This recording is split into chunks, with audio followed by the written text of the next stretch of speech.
coming out of Nevada. A cop exposed as a liar after video is released. An abusive Nevada cop exposed as a liar. The video shows a black woman he battered, never tried to spit on him, as he claimed, falsely.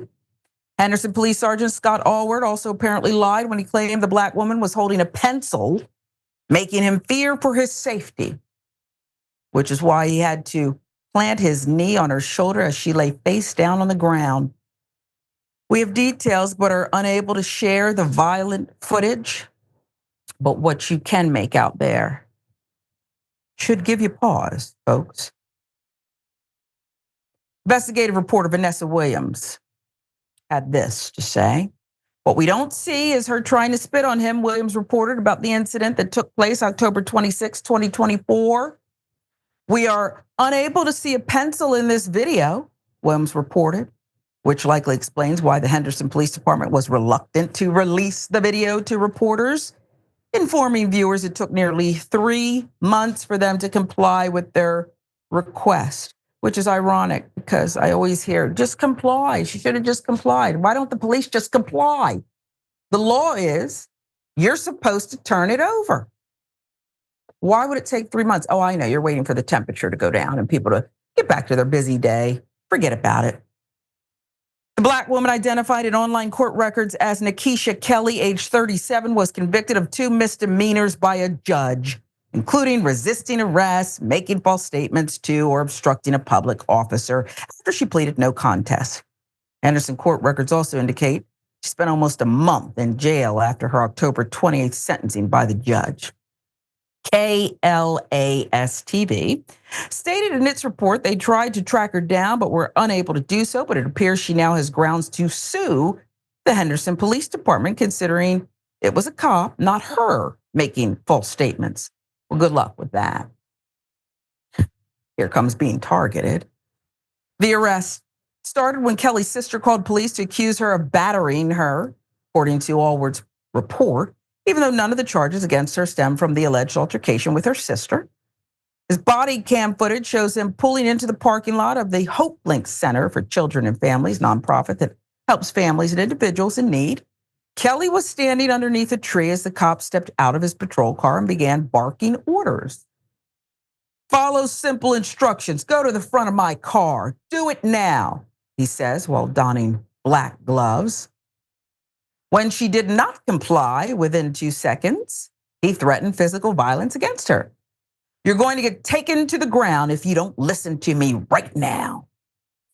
Are you going to shoot me? Kelly asks as she begins walking towards the front of his car. Get to the front of the car, do it now, he repeats. Okay, Kelly responds, turning around to face him. Don't effing come towards me, cop yells, slapping her hard, knocking her to the ground. Yeah, because that was necessary. What are you doing? Get on the ground, roll over, get on your stomach, do it now, Alward orders as he places his full body weight on her, making it impossible for her to roll over. Seen this tactic before. Put this hand out, he continues as he remains on top of her. Do it now, do it now. Oh Lord, Kelly responds. After more cops arrive, Alward tells his lieutenant that she had a pencil in her hand and she turned towards me, which is why he slapped her.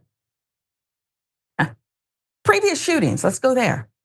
August 6, 2019, Alward was waved down by a 7-Eleven employee who told him he had just been assaulted by a teenager who also stole items from the store. According to a video obtained by KTAS-TV, Alward spotted the teen running away, began pursuing him in his vehicle, then on foot. You better stop, Alward yelled as he was chasing the teen. You're gonna get shot. Although the video is much too dark to make out details, 12 shots can be heard after Alward follows through on his threat.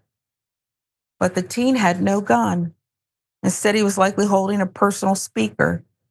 He told detectives during an interrogation after admitting to shoplifting and using alcohol, marijuana, and Xanax earlier in the day.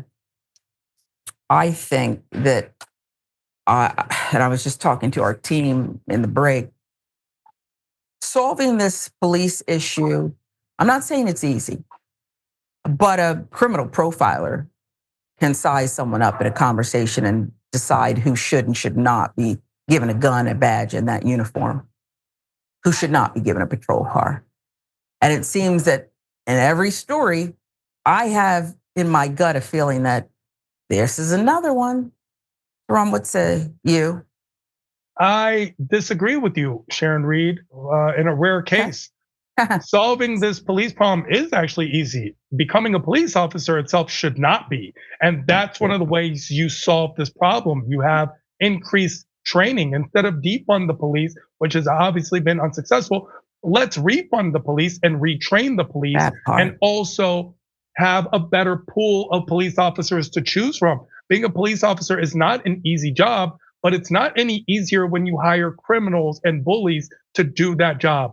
The job of a police officer is to protect and serve. This is not protecting, this is not serving, especially in Henderson County, Nevada, where they've had a consistent problem when it comes to racial divide and also their lawsuits that involve racist subjugation of victims, including their own police chief who was fired in 2017, police chief Letitia Watson, who's currently in a lawsuit with Henderson County, Nevada, which for those of you not familiar, is basically the suburbs of Las Vegas. So if you drive outside of the strip, you're probably in Henderson.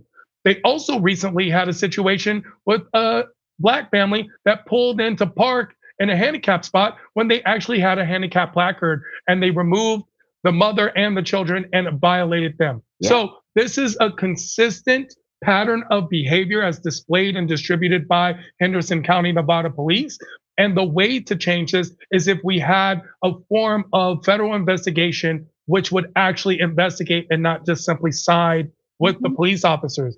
Who watches the watchers? It can't be themselves.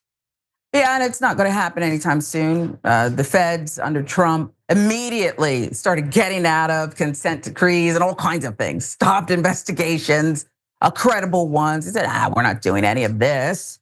But I have some breaking news for you. I should have just stuck with how I was going to say it in the first place, because I was talking to the team behind the scenes and I said, it probably would be very easy to solve this. I don't know that there's no disagreement. There's nothing between us. I agree with you.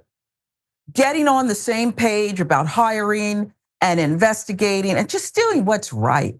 Because you're right, they're not here to protect and serve. And by the way, when you are behaving in this way, if I'm your fellow officer, you're putting me in danger. You're not making me safer. You're not making citizens safer as you fire 12 shots running through the streets. You're not making anybody safer. Yourself, your colleagues, the citizenry, none of us. It's not good. Not good at all.